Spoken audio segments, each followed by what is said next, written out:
announced today aren't going to fix our entire immigration system, but they can help us a good deal in better managing what is a difficult challenge. On my first day in office, some of you may recall, cover this area, and they cover it well, I sent Congress a comprehensive piece of legislation that would completely overhaul what has been a broken immigration system for a long time.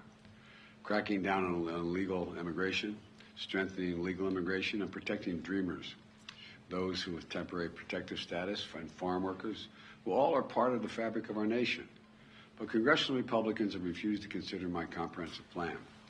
And they rejected my recent request for an additional $3.5 billion to secure the border and funds for 2,000 new asylum personnel, another asylum officers and personnel, and 100 new immigration judges, so people don't have to wait years to get their claims adjudicated, which they have a right to make a claim legally.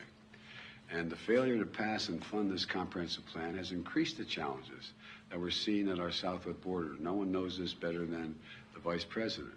And to truly understand what's happening there, it's important to step back and see the bigger picture here. You know, I know it's hard to see, but because our politics has been so divisive, you know it's getting much better, you've all observed, but it's been so darn divisive that it clouds the picture. I mean, it clouds the picture. But let me explain what I'm going to do, and as clearly and plainly as I can. I know it's a complicated issue. I don't want to pretend there's anything easy about it. People come to America for a whole lot of different reasons, to seek new opportunity in what is the strongest economy in the world. Can't blame them wanting to do it.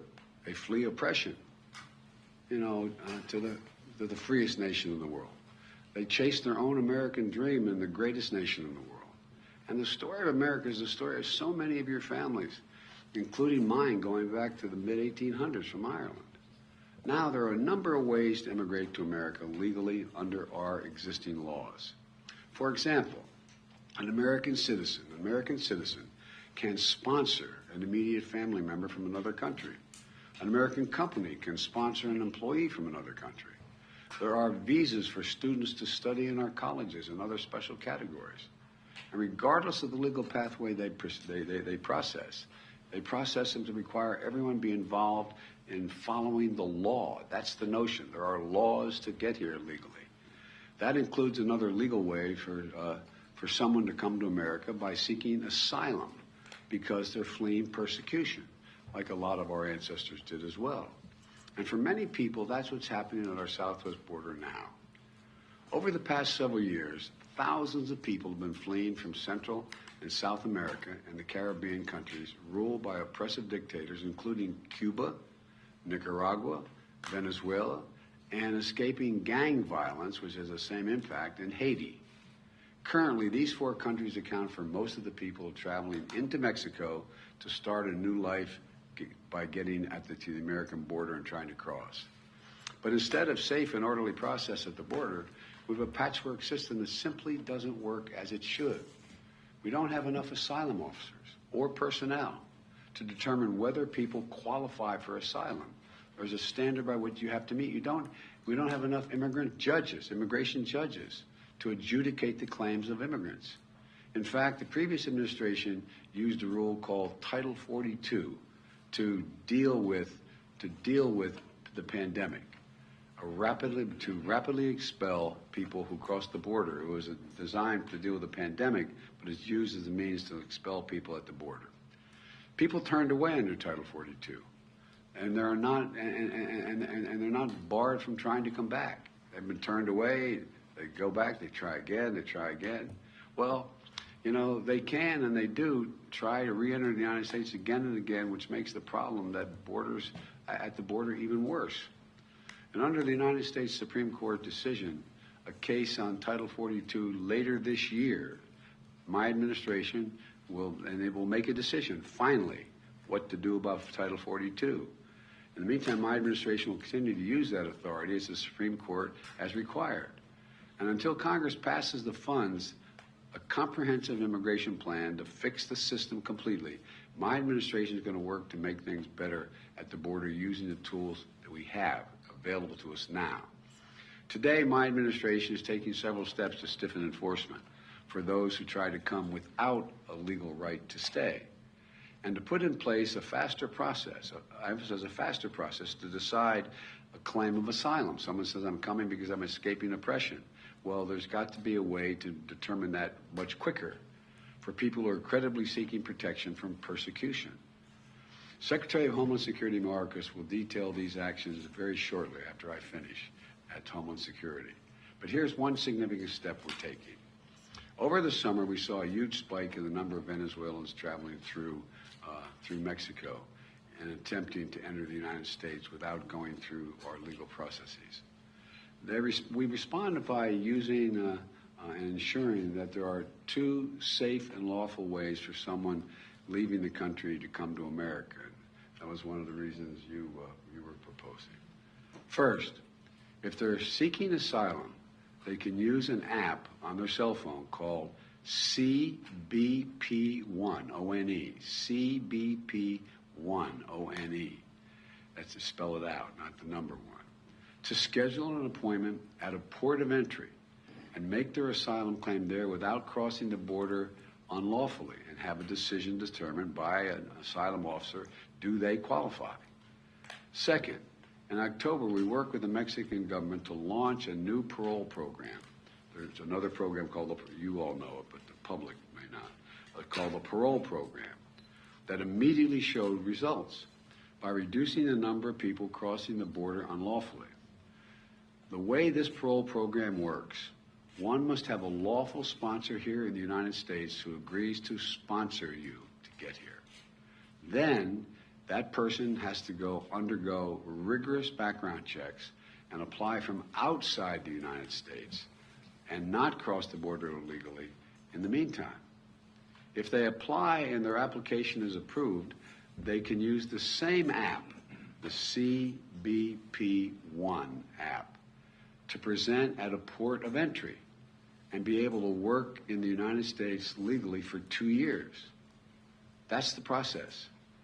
But if their application is denied, or if they attempt to cross into the United States unlawfully, they'll be returned back to Mexico and will not be eligible for this program after that.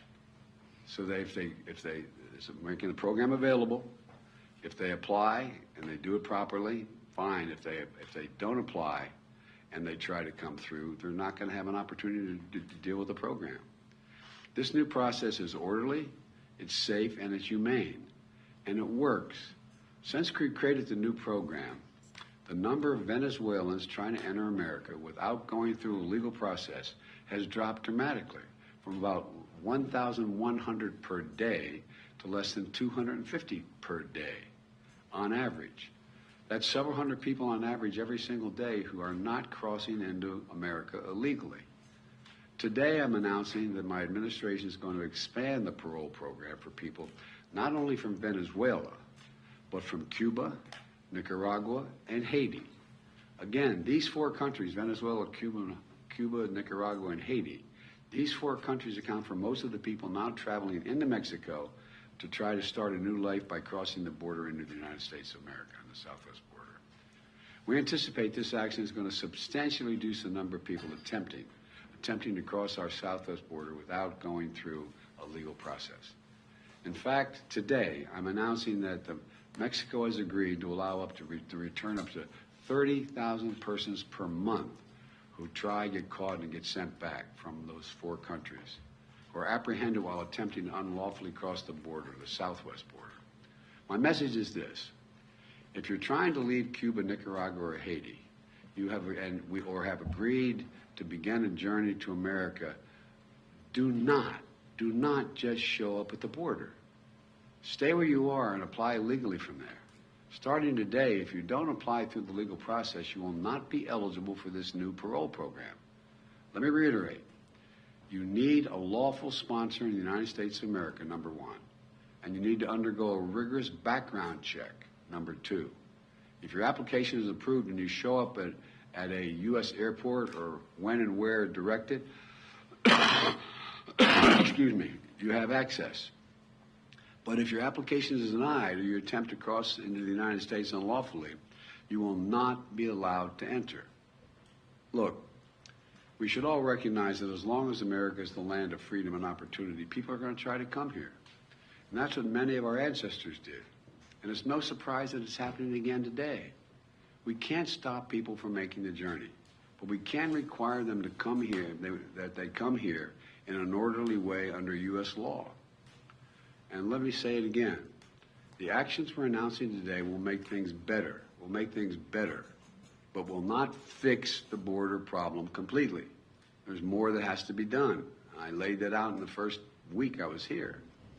That work will not be done unless and until the Congress enacts and funds a more comprehensive immigration plan that I proposed on day one. Until Congress has acted, I can act where I have legal capacity to do so. Last year, I brought together 20 leaders, many of you were there, from the Western Hemisphere, heads of state, to stabilize the flow of immigration, to expand pathways to immigration, and to manage the border humanely. The leaders of the hemisphere built on those efforts that I led when I was vice president to expand economic assistance to nations in North Central America, so people here can improve their economic prospects at home instead of having to leave for the United States. Most people would much rather stay in the country they are if they can feed their families, be safe, send their kids to school, and have opportunity. It's not like people, you've heard me say it before, it's not like people are sitting around a table and somewhere in Central America and say, I got a great idea. Let's sell everything we have. Let's give it to a coyote, a smuggler. They'll take us on a harrowing journey for thousands of miles to get to the United States. Then we're going to legally cross the border. They're going to drop us in the desert, and we're faced where we don't speak the language. Won't that be fun? I'm not being facetious. Well, President Harris led this effort to make things better in the countries from which they are leaving. And thanks to her leadership, she's been able to generate more than $3.2 billion from the private sector to create jobs and opportunities in El Salvador, Honduras, and Guatemala. Tell people stay in their own countries, home countries, where it'll be safer and they have some opportunities. We've also set up a joint patrols and law enforcement with Mexico and Guatemala that share real-time information on locations that smugglers are using to convince migrant groups to cross illegally. That's what they're doing. They're out recruiting. They're taking all the savings or anything they have to take them on an incredibly dangerous journey. We embedded our Border Patrol officers with Mexican patrols to detect and raid human smuggling operations. Thus far, there had more than 7,000 arrests of human smugglers in the last 6 months. 7,000. That's not just human smuggling at the border. We're focused on cracking down on drug smuggling, which is a serious and deadly problem. And I made a promise we would try this. My administration has allocated record funding that added hundreds of additional Border Patrol agents and installed new cutting-edge technologies you'll be able to use effectively, like an X-ray machine, detailed to be able to look through these large containers to determine what's in the container and at the border. For example, since August of last year, Customs and Border Patrol have seized more than 20,000 pounds of deadly fentanyl. That's enough to kill as many as 1,000 people in this country. 20,000 pounds of fentanyl. It's a killer. It's a flat killer. And next week I'm going to travel to Mexico, where I'm going to meet with President Lopez Obrador. We have a big agenda that ranges from the climate crisis to economic development and other issues. But one important part of that agenda is strengthening our border between our nations. And I will visit the border myself this Sunday in El Paso to assess border enforcement operations, meet with the local officials and community leaders and the folks at the border sending me what they need that they don't have, and make it public what they conclude they need they don't have to try to convince my Republican colleagues they should do something. And I know that migration is putting a real strain on the borders and on border communities. I can't do anything but that.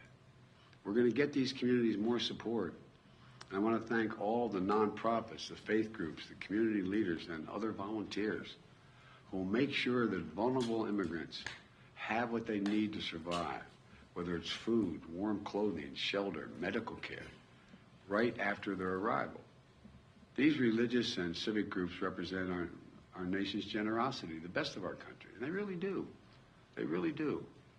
And they're a powerful rebuke to the hostility and even the hate which many people face when they arrive here legally. So let me close with this. Our problems at the border didn't arise overnight and not going to be solved overnight. It's a difficult problem.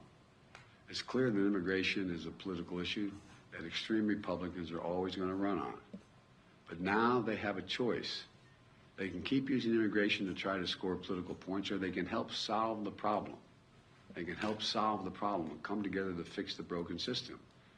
Before Congress adjourned for the holidays, some Democrats and Republicans, a few of them, got together, both sides up in the Senate, and decided they were going to put together a comprehensive plan on immigration. But the Republican leadership and other Republicans, I don't know who did it, rebuked it and rejected it out of hand. It broke up. Just like they rejected my plan 2 years ago. Just like they rejected my recent request for an additional $3.5 billion to secure and manage the border with more holding facilities, better transportation, additional funding for 2,000 new asylum officers and personnel, 100 new immigration judges to more rapidly adjudicate for people when they come here, and how much, and so much more. Think about it. I mean, if this were something, if we had to have 100 more immigration officers to see to it that we're able to import something we needed very badly, it wouldn't take very much time to get it, would it? It'd be real done. Or conversely, if there are criminal gangs coming into the nation, or but when it comes to immigration, it seems like it's a better issue for them than trying to solve it. Look, we need more resources to secure the border. Yet again, extreme Republicans have said no. Many Republicans agree we should do something. But it's time to stop listening to their inflammatory talk. It's time to look at their record. As I've always done when I'll sit down with anyone who in good faith wants to fix our broken immigration system. And it's hard. It's hard on the best of circumstances. But if the most extreme Republicans continue to demagogue this issue and reject solutions, I'm left with only one choice: to act on my own, do as much as I can on my own to try to change that atmosphere. Immigration reform used to be a bipartisan issue. We can make it that way again. It's not only the right thing to do, it's economically the smart thing to do. That's why immigration reform is supported by everyone. Think of this now. I want to remind the public. Immigration reform is supported by the American labor movement, unions. It's supported by religious leaders. It's supported by the U.S. Chamber of Commerce. We can secure our border, fix the immigration system to be orderly, fair, safe, and humane. We can do all this while keeping lit the torch of liberty that has led generations of immigrants to America. Many of our forebears, many of yours. We can do this by remembering who we are. You've heard me say this a million times. We're the United States of America. The idea this is beyond our capacity, I just don't buy. We can do anything if we do it together. And you've heard me say it also many times. God bless you all. May God protect our troops. I'm going to stop here, and in a few minutes, literally a few minutes, Secretary Mayorkas and I have been coordinating. He's going to be speaking in much greater detail. We'll take questions at the Department of Homeland Security headquarters. So I want to thank you for your time, and this is going to be this is a hard one to deal with, but we have to deal with it. I mean, it's who we are. Mr. President, why that migration is a human right? Activists say that it is. What's your take? Well, I think it is a human right if your family's being persecuted, if you're being dealt with in a way. I mean, like I thought it was a human right for, Jews in Germany to be able to go to escape and get help where they could. But the other side of this is there's also the people in this country have basic rights that are here, basic fundamental rights to assure that people are coming, have been checked out, they're not criminals, they're not problem, that their background checks are real. Look, if you think about it, there's not a whole lot of countries people would rather live in than here. No, I mean it sincerely. I think about this, and I think this is sometimes the team looks at me like maybe I'm out of my mind here, but all kidding aside, if you just said tomorrow, All right, for the next year, you can move to any country you want without any questions. How many people do you think are going to leave the United States? And I can name any of the 140-some countries I've been to. There's more than that. I think a lot would be willing to leave and come here. So there's a rationale. There has to be an orderly process and a rationale to it. But it is, and there's other ways we can deal with this, as I said. You may remember, I don't think you're old enough to have been doing it when I was doing it as a senator, when I came up with a proposal to have billions of dollars of funding for the Central America to keep people where they are. Remember, we were putting, and it was very, very precise. For example, if the country was in economic difficulty, and most of them are because of climate and other things, and we say, okay, well, they have a problem. Well, guess what? They don't have lighting in their town squares. They can't assure the safety of people walking the streets. Well, if their leader asked for money, we made them sign a proposal that they're going to do lighting in the town squares, what they're going to do, exactly what they're going to do. We checked it out, we put it in, and it began to work. Or hospitals. We have hospitals that don't function because they don't have the following. Well, one of the reasons people will stay is if you've improved the hospital. We were doing that.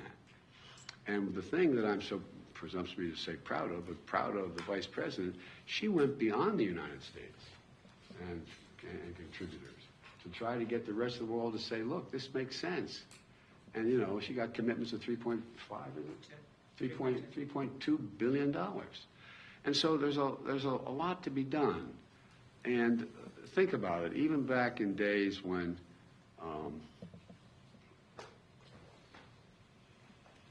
it's so easy to demagogue this issue.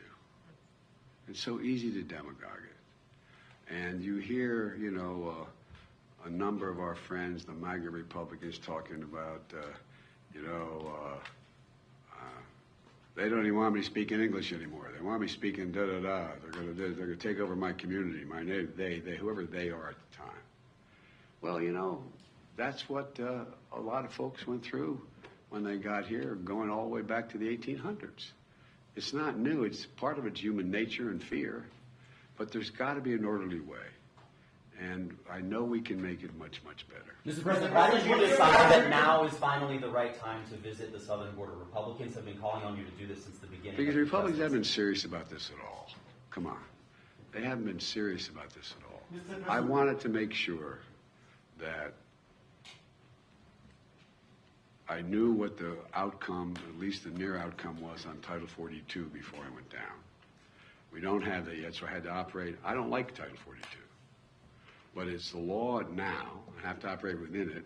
My prediction is, there's nothing particularly insightful about this, Title 42 is going to go away before the end of the year in terms of the Supreme Court, my prediction. And then we're going to have to use Title 8. 8, right? Am I right? Yeah, Title 8. 8, 9.